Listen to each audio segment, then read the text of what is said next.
오늘은 마태복음 5장 38절에서 42절까지 해서 악을 대적하지 말라는 제목으로 은혜 받고자 합니다. 오늘 이 본문에서는 예수님께서 보복의 권리를 내려놓고 악의 순환을 끊는 창조적 비폭력을 통해 하느님 나라의 질서를 드러내라. 굴복이 아니라 더 높은 자유의 행동입니다. 여기서 성경이 말하는 법은 구약의 보복법이 아니라 천국 법으로 변해야 한다는 것입니다. 천국의 왕이신 예수님은 이 땅이 변하여 천국이 이루어지도록 이 법을 선포하시고자 하는 것입니다. 예수님은 세례 요한을 먼저 보내시어 천국이 가까이 왔으니 회개하라고 하시고, 세례 요한이 감옥에 갇히니 그때부터 예수님이 친히 천국을 선포하십니다. 이때 가르침의 핵심은 이 땅의 천국법을 이루기 위하여 세상의 보복법을 바꿔야 한다는 것입니다. 눈에는 눈, 이에는 이를 인용하여 시작합니다. 이 법은 원래 복수의 폭주를 막기 위한 제한 장치였습니다. 그러나 예수는 그 제한을 넘어 보복 자체를 포기하는 새로운 질서를 제시합니다. 각 행동은 굴복이 아니라 악의 논리를 무너뜨리는 비폭력적 전복입니다. 오른뺨을 치면 왼뺨을 돌려라는 말은 오른뺨을 치는 것은 손등으로 치는 당시 유대 로마 문화에서 모욕적 행위입니다. 예수는 더 맞아라가 아니라 모욕의 개임을 거부하고 상대를 새로운 관계로 초대하는 행동을 말하는 것입니다. 폭력의 규칙을 따르지 않으므로 가해자의 권력 연출을 무너뜨리는 행위라고 할 수가 있습니다.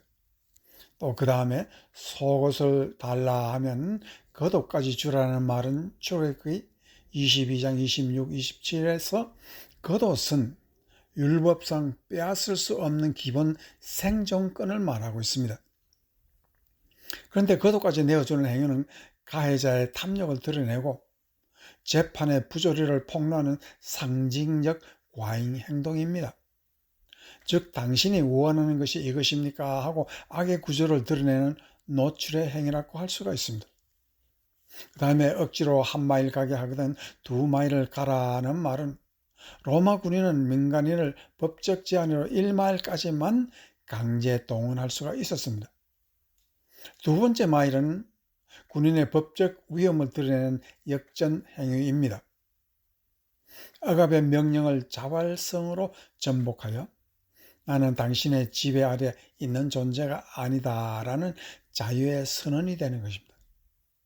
오늘은 이 보복법을 떠나서 하나님이 가르치신 새로운 천국법을 우리가 생각해 보고자 합니다. 첫 번째, 악을 대적하지 말라는 말은 천국법을 따르라는 말씀입니다.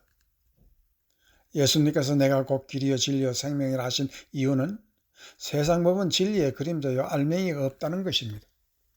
이제 태양이 떠오른 아침에 밤의 어두움은 사라진다는 것입니다. 그리고 천국법이 어떻게 불법을 이기고 명확한 인생길을 보이는지 보라는 것입니다. 그렇다면 천국법은 무엇일까요? 인생이 길이 있다고 하는데 그 길은 무엇입니까? 도대체 인생은 어디서 와서 어디로 가면 그 길은 무엇입니까? 이 근본적 질문에 대한 답은 천국법에 있습니다. 물론 이 천국법을 구약에서 가르치지만 이해하기란 낙타가 바늘귀로 들어가기보다 더 어렵다고 예수님은 말씀하십니다. 그만큼 비현실적이고 하늘의 구름 같은 말이라는 것을 예수님은 솔직히 인정하십니다. 그렇다면 왜 이런 어려운 길을 택해야 한다고 하는 것입니까? 여기서 한 사건을 우리가 만나봐야 합니다. 니고데모라는 이스라엘의 고관임의 율법에 대하여 잘 알며 선생이라 할 만큼 뛰어난 학자가 찾아옵니다. 그가 질문한 핵심은 당신은 누구입니까? 라는 것입니다. 여기에 대하여 자신을 천국에 비유하여 거듭나지 않으면 천국을 이해할 수 없다고 하십니다. 이 말은 거듭나지 않으면 예수님과 천국법과 예수님이 행하시는 이적 기적과 천국의 신비를 전혀 알지 못하고 눈으로 보고 보아도 보이지 아니하고 귀로 들어도 들리지 아니하고 마치 낙타가 바늘귀로 들어는 같이 어려운 것이라고 말하는 것입니다. 인간의 힘으로 이 법을 이해할 수 있다면 이적 기적을 행할 필요가 없다는 것입니다. 그러나 인간의 무지와 고집을 파괴하기 위해 예수님은 있을 수 없는 일을 행하고 계십니다. 이 기적을 이해해야 하면 천국법도 안다는 뜻입니다. 예수님은 요한복음 9장에서 맹인의 눈을 뜨게 하십니다. 그것도 안식일에 이 일을 행하시는 것입니다.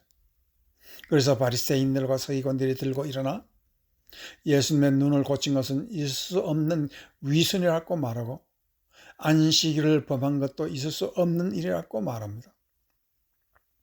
그러나 요한복음 9장 32절에 창세 이후로 맹인으로 난 자의 눈을 뜨게 하였다 함을 듣지 못하였으니라는 말은 이 맹인이 한 말입니다. 왜 이런 있을 수 없는 일을 행하셨을까요? 예수님은 기적이 바로 천국법이라는 것입니다. 지도자들은 백성들의 눈을 가리고 거짓을 진실이라 말하고 죽음의 길 살 길이라 말하고 처절한 인생의 고난의 삶을 하늘의 은총이라 말하기 때문입니다. 그들의 눈을 뜨게 하기 위함입니다.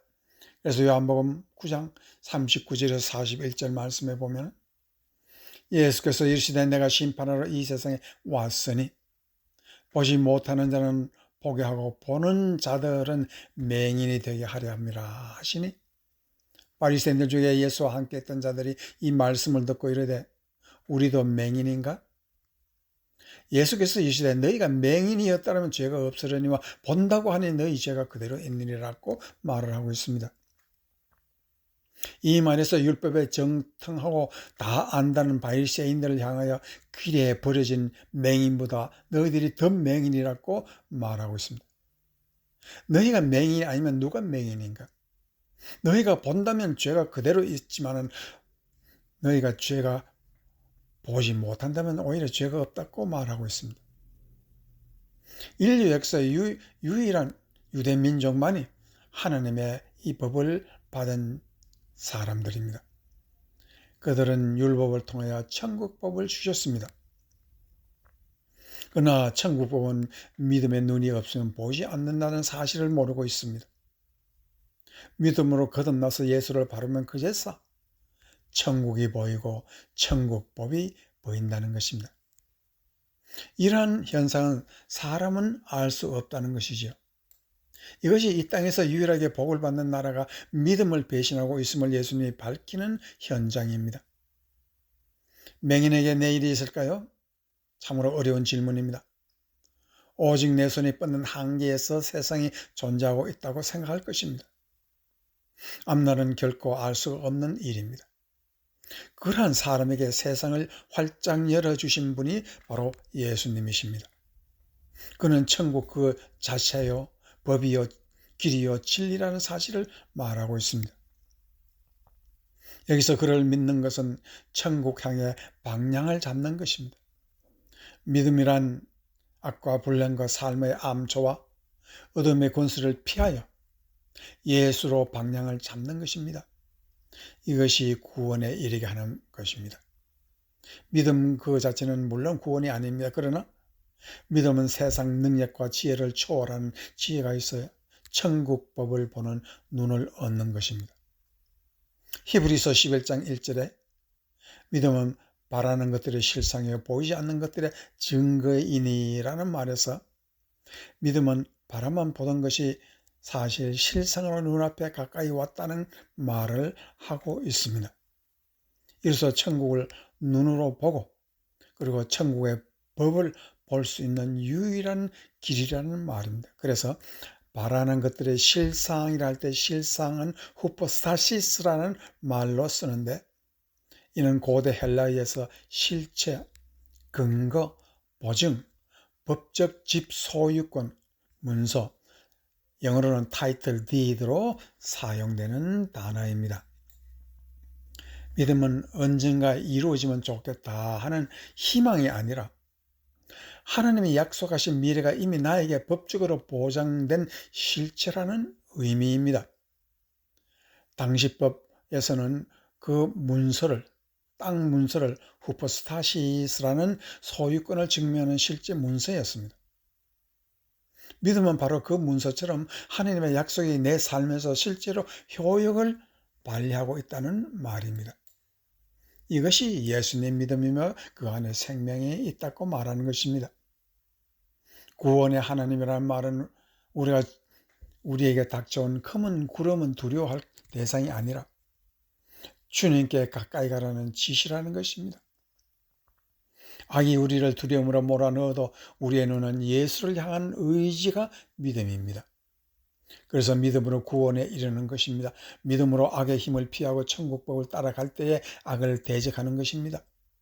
그리고 악을 이기는 것입니다. 악을 대항하지 말라는 것은 악을 향한 그 분노와 복수심을 버리고 피할 것은 피하고 예수를 향하여 가라는 것입니다.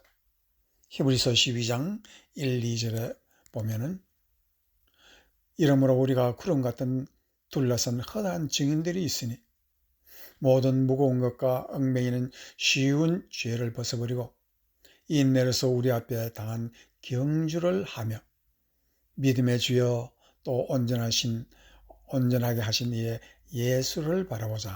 그는 그 앞에 있는 기쁨을 위하여 십자가를 참으사 부끄러움을 개의치 아니하시더니 하느님 보좌 우편에 앉으셨느니라.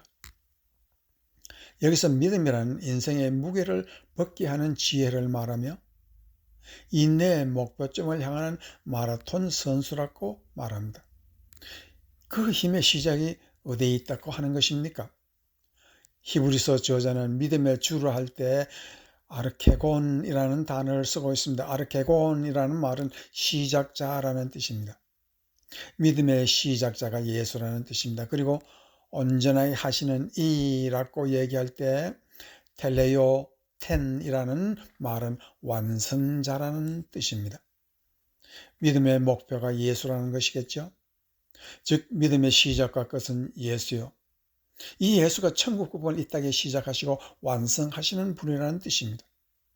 즉 우리가 예수를 믿는 것은 이 천국 완성의 참여자가 되어 천국을 이 땅에서 체험하고 그 법으로 한번 살아보라는 것입니다.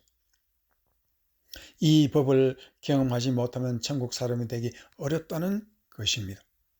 이 말은 바로 악을 대적하지 말라는 이 말은 실천하기가 사람의 힘으로는 불가능합니다. 단순히 대적하지 않는 것에 그치지 않고 악한 자를 선으로 초대하기까지가 불가능하고 어렵다는 것입니다. 악을 보면 참지 못하고 분노와 절망이 나를 누르고 밤잠을 설치며 악은 악으로 이는 이로 갚아야 할 것을 그릇이 못한 자신이 한심스럽고 연약한 그 마음이 골수로 수치심으로 가득 차게 하는 것입니다.